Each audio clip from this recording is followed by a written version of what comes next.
ഉയർന്ന ഭൂപ്രദേശങ്ങളിൽ എഐയുടെ സഹായത്തോടെ തനിയെ പ്രവർത്തിക്കുന്ന ലൈറ്റ് മെഷീൻ ഗൺ സംവിധാനം വിജയകരമായി പരീക്ഷിച്ചിരിക്കുകയാണ് ഇന്ത്യ. പാകിസ്ഥാനുമായും ചൈനയുമായും അതിർത്തി പങ്കിടുന്ന ഉയർന്ന പ്രദേശങ്ങളിൽ അനുയോജ്യമായ സംവിധാനമാണിത്. സിയാച്ചിൽ പോലെ സൈനികരെ ബുദ്ധിമുട്ടിക്കുന്ന ഉയരം കൂടിയ പ്രദേശങ്ങളിൽ ഇത് ഏറെ ഉപകരിക്കുമെന്നതാണ് പ്രധാന പ്രത്യേകത. 14,000 അടി ഉയരത്തിലാണ് ഇന്ത്യ AI പവേർഡ് നഗേറ്റ് LMG പരീക്ഷിച്ചത്.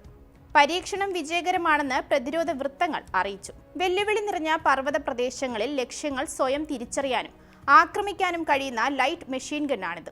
ഡെറാഡൂൺ ആസ്ഥാനമായുള്ള പ്രതിരോധ സ്ഥാപനമായ BSS മെറ്റീരിയൽ ലിമിറ്റഡ് ആണ് ഗൺ വികസിപ്പിച്ചത്. Make in India, Atmanirbhar Bharat പദ്ധതികൾക്ക് കീഴിലാണ് ഈ പദ്ധതി. ഓട്ടോമാറ്റിക് ടാർഗറ്റ് ഡിറ്റൻഷൻ, സുഹൃത്തിനെയും ശത്രുവിനെയും വേർതിരിച്ചറിയൽ, തത്സമയ ഇടപെടൽ എന്നിവയ്ക്ക് കഴിവുള്ള സങ്കീർണമായ മൾട്ടി സെൻസർ AI മൊഡ്യൂളാണ് ലൈറ്റ് മെഷീൻ ഗണ്ണിന്റെ അത്യാധുനിക പ്രത്യേകതകൾ.